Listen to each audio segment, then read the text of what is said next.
अस्सलामुअलैकुम, मैं हूँ साद आपके साथ। तो आज हम समझने वाले हैं मार्केट बायोफीडबैक है क्या।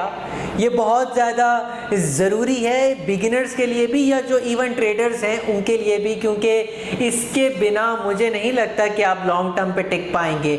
ये है क्या, इसको बहुत ही ज़्यादा आसान और सिंपल अल्फाजों में हम समझेंगे।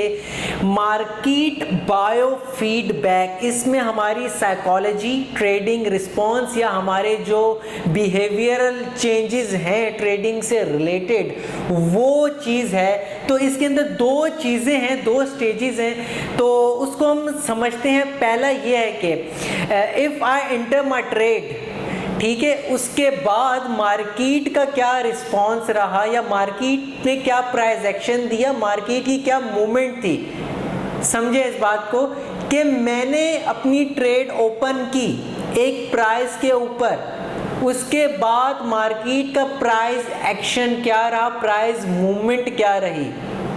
दूसरी बात यह कि मैंने अपनी ट्रेड ओपन की, ठीक है, मार्केट का प्राइस एक्शन आया, चेंज हुआ, मूवमेंट हुई, उसके बाद मेरा जो मैं ट्रेडर हूं या आप ट्रेडर हैं तो आपके अंदर क्या चेंज आया, ठीक है, ट्रेडिंग रिस्पॉन्स क्या आया या आपके क्या बिहेवियर में चेंज आया, ठीक है। बेसिकली ये मार्केट बायोफीडबैक है और ये एक ऐसी इक्वेशन है जिससे आप अपनी गलतियां या इससे आप सीख सकते हैं अपनी मिस्टेक से, और इससे आपको अपने एक्सपीरियंस को बढ़ाने में आपको बहुत ज़्यादा मदद मिलती है। तो एक एग्जाम्पल के साथ समझेंगे कि एक ट्रेडर है, बल्कि बहुत सारे ट्रेडर हैं ऐसे कि उन्होंने 5 मिनट के चार्ट के ऊपर ट्रेड ली। 5 मिनट का चार्ट का मतलब ये कि जो एक कैंडल है उसका जो ड्यूरेशन है, ठीक है, उसकी जो मैच्योरिटी की जो लिमिट है वो 5 मिनट है, कि 5 मिनट बाद वो एक्सपायर हो गया। या 5 मिनट के चार्ट को देखते हुए उसने एक ट्रेड ले ली। देन कुछ देर बाद क्या होता है कि वो मूव टू 4 आवर और डेली टाइम फ्रेम। आप सोचें इस बात को कि 5 मिनट के चार्ट के ऊपर ट्रेडर जो है वो एक स्कैल्पर है, इसी वजह से उसने एक इतना छोटा टाइम फ्रेम चूज किया है। तो वो 4 आवर और डेली पे क्यों गया? उसने पहले जो एनालिसिस थी उसमें ऐसी क्या कमी रह गई कि उसको दोबारा ट्रेड लेने के बाद 4 आवर या डेली या घंटे के चार्ट पे जाना पड़ा। तो समझने वाली बात यह है कि उसने स्टॉप लॉस नहीं दिया हुआ, या वो श्योर नहीं है, या वो कॉन्फिडेंस नहीं है, या वो कहीं ना कहीं फंस गया था, उसको समझ में नहीं आई, उसने ट्रेड ले ली, ठीक है। बहुत सारे फैक्टर हैं, तो इसको हमने समझना है। तो कुछ सवालात हैं जो मैं आज आपके लिए लेके आया हूं, तो ये आप लिख लें और इनके जवाब आप ढूंढें या दें। समझे, कोशिश मेरी ये कि मैं काफियों के आंसर आपको दे दूं कि करना क्या है, ठीक है। सिंपल पहला जो सवाल है, where has the market move since I enter my trade. जब मैंने मार्केट में ट्रेड ओपन की उसके बाद मार्केट की मूवमेंट क्या है, वेदर इट बाय और सेल, ठीक है, या वो कंसोलिडेट हो गई है, क्या है, ठीक है। जहां से भी मैंने अपनी ट्रेड या अपने प्राइस, जिस भी प्राइस के ऊपर अपनी ट्रेड ओपन की है, ये सवाल है, ये आपने पूछना है अपने आप से। Then if I look at the market now, would I take the same trade.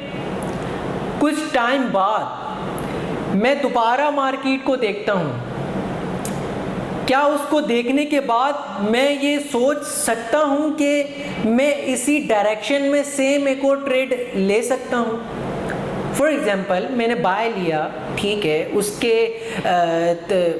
30 to 40 minutes के बाद मार्केट ने 10 से 15 पॉइंट का अपवर्ड मूव दे दिया, ठीक है। ये सवाल वो है कि उसके बाद क्या मैं एक और बाय का सोच सकता हूं, सवाल है। Number 3, how do I feel about my trade, कि जो भी मैंने ट्रेड ली है, ठीक है, उसके बारे में मैं फील क्या कर रहा हूं, मेरे अंदर से फीलिंग क्या आ रही है, ठीक है। आइदर इट और पॉजिटिव और नेगेटिव कुछ भी हो सकती है, क्या आ रही है, ठीक है, समझना है आपने इस बात को। Fourth one is what do I dislike my trade, ठीक है, कि इस ट्रेड में बुरा क्या है, या would I like my trade, या इस ट्रेड में अच्छा क्या है। ये दो बातें हैं, या ये बातें अलग अलग हैं, लेकिन ये बहुत ज़रूरी है कि मैंने जो ट्रेड ली है इसमें अच्छा क्या था, या मैंने ऐसे अच्छा क्या किया, या क्या अच्छी एनालिसिस थी मेरी ऐसी, या क्या मैंने फंडामेंटल्स देख के लिया, या मैंने किस प्राइस के ऊपर लिया कि मुझे लगा कि ये मैंने बहुत अच्छी ट्रेड ली है। अगर इसी के अगेंस्ट बात की जाए कि मैंने अपनी ट्रेड को डिसलाइक क्यों की है, ठीक है, तो ये सवाल है। If I were not in trade now would I take the opposite trade. मतलब ये है कि अभी मैं ट्रेड में नहीं हूँ, मार्केट से बाहर हूँ, क्या मैं ऑपोजिट डायरेक्शन में ट्रेड ले सकता हूँ। मतलब ये था, जो मैंने अपनी प्रीवियस ट्रेड ओपन की थी मार्केट के अंदर, ठीक है, उसका स्टॉप लॉस हिट हो चुका है, ठीक है, मे भी शायद बहुत टाइट स्टॉप लॉस हो, उसका स्टॉप लॉस हिट हो चुका है, ठीक है, क्या मैं ऑपोजिट डायरेक्शन में ट्रेड ले सकता हूँ। मतलब ये कि मैंने बाय में एक ट्रेड ली है, स्टॉप लॉस हिट हो चुका है, तो मैं अब सेल में ट्रेड ले सकता हूँ। सवाल है, सोचने वाली बात है। मे भी वो ट्रेंडिंग मार्केट हो, ठीक है, हायर हाई बनाते हुए ऊपर जा रही है, लेकिन आपका जो स्टॉप लॉस था वो बहुत टाइट था, मे भी वो रिट्रेसमेंट की वजह से, या वो स्टॉप हंट हुआ है, ठीक है। तो ये सवाल है कि मैं ऑपोजिट डायरेक्शन में ले सकता हूँ या नहीं, या मुझे करना क्या चाहिए। तो ये कुछ साइकोलॉजी थी, कुछ सवाल थे, ये समझने की ज़रूरत है आपको।